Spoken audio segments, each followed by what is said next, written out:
As I'm sure a lot of you may know, I am a big fan of Zelda. I have Zelda on my keys, I have Zelda on my wallet, I have Zelda on my walls, I have Zelda on my computer monitor, and for the longest time I used to have this picture of Midna on my phone. Hey Midna, what's going on?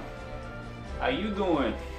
So naturally, I've been excited for the release of Skyward Sword. So excited, in fact, that I decided to dedicate the entire month of November to celebrate it. I call it Zelda Month. Pretty creative, I know. I'm going to be doing Zelda-themed videos all month, both on this channel and on my secondary gameplay channel, and I'll even be talking about Zelda on my Facebook and Twitter and sharing some of my favorite Zelda videos across the internet with you guys. Basically, it's just going to be a whole big Zelda apocalypse. Or something that makes more sense than that. And to start off Zelda Month, I did a little video that I've been wanting to do for a long time, but I was saving it for Zelda Month. The G-Files Zelda. Probably read the title already, but in case you didn't, it's called the G-Files. Roll it!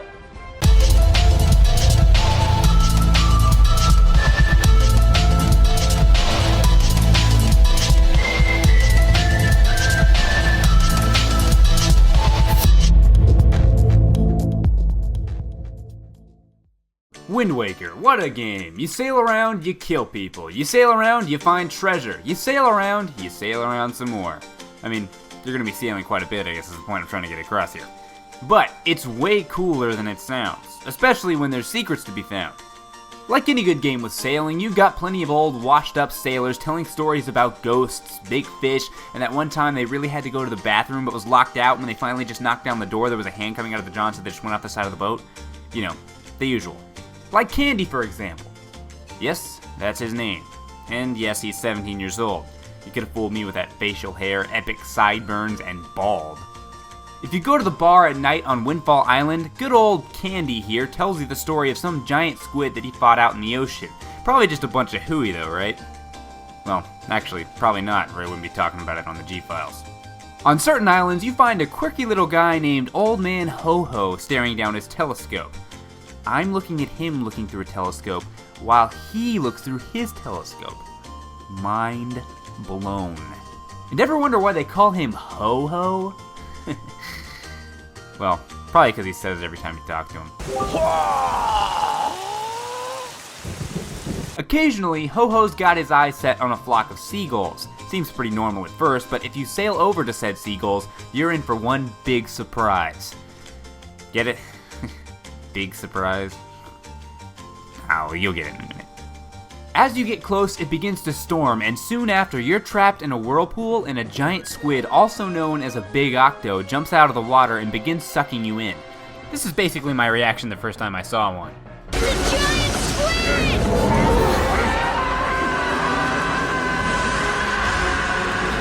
The Big Octo's weakness is his multiple eyes. You can shoot them with the bombs, the hero's bow, or the boomerang. If you blow up all of his eyes, then he dies, and you get either rupees, a piece of heart, or if you defeat the one with 12 eyes near Two-Eyed Reef, you save a great fairy and are rewarded with an increased magic bar. But if you don't beat him in time, he eats you, and you die. Okay, he just spits you out. Although it is possible, I don't recommend using the boomerang, especially against the one with 12 eyes. I think it takes 2 hits per eye, so 12 eyes, they need to be hit twice each, and you can hit 5 per throw. According to my calculations, you'll have to throw the boomerang about 573 times, give or take. Anyone who's played Majora's Mask for more than 5 minutes has been in this situation. You've been changed into a Deku Scrub and you're flying on flowers. Yeah! But then, all of a sudden, this shows up. This incredibly sad-looking tree. As you quickly discover, this game is full of depressingly creepy things such as this, but this one's different in that there's no direct explanation given as to what it is. But if you pay attention to some subtle hints as you go along, you realize that the game actually does tell you who this mysterious dead tree is. Later in the game, after you rescue the Deku Princess in Woodfall Temple and you return her to her father, she instructs you to go see the Deku Butler. When you find the butler, he races you through Deku's shrine. If you keep up with him long enough, he gives you the Mask of Sense, but then apologizes for moving too quickly because he had a flashback of the days he used to race against his son who had left the Deku Palace long ago. Could that little tree have been the Deku Butler's son? Well, both the Goron mask and the Zora mask help Link transform because the masks hold the spirit of Darmani and Mikaru, or however you pronounce that. Is the Butler's son's spirit stored inside the Deku mask? Is that dead tree him? Well, at the end credits of the game, you see the Deku Butler crying over this little tree. That's enough evidence for this guy. There's so many depressing undertones in Majora's Mask, and I love it.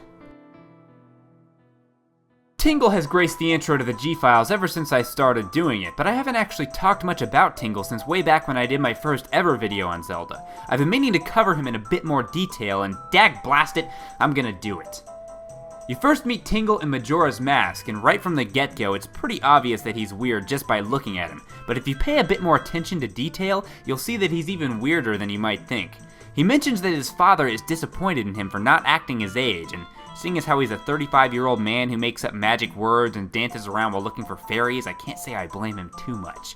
It turns out that his father is this bulky fellow, the Pictograph Contest Manager. Catchy name. If you take a photo of Tingle and turn it in as an entry to the contest, he has a bit of an emotional breakdown about his son, in which he tells you that he really is a kind-hearted boy. Really now? We'll see about that. The first time you see Tingle in Wind Waker, he's in jail.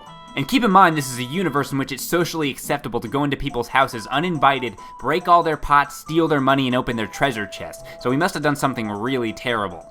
Once you let him out, you can go into his cell where you find a secret passageway that leads to a place where you can find a camera and a treasure chest.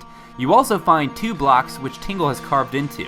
He says that he stole the camera and refused to give it back, so he hid it here.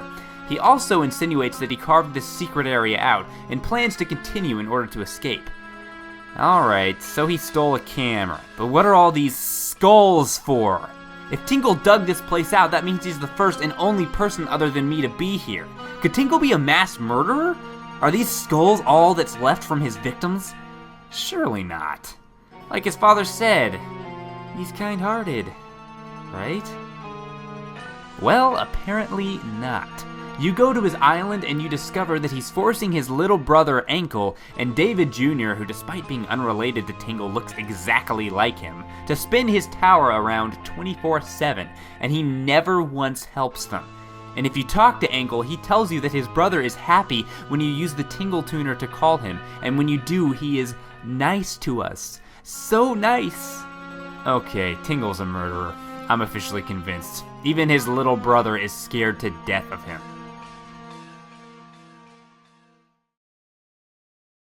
Hey everybody, thanks for watching. Do you want more Zelda month? Let's just be honest here. Do you want more? Well, you can get more. I'm doing Zelda videos on not just this channel, but on my second gameplay channel.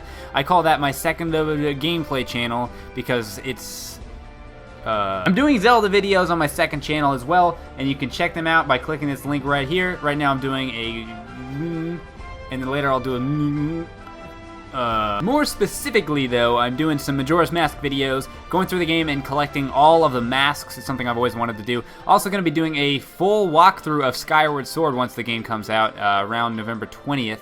So yeah, if you're interested in that, go ahead and click this link right here. And you can also follow me on Facebook and Twitter. Going to be talking about Zelda throughout the month. And yeah, I guess that's it. Appreciate it, everybody. Thanks for watching once again, even though I already said that. Peace.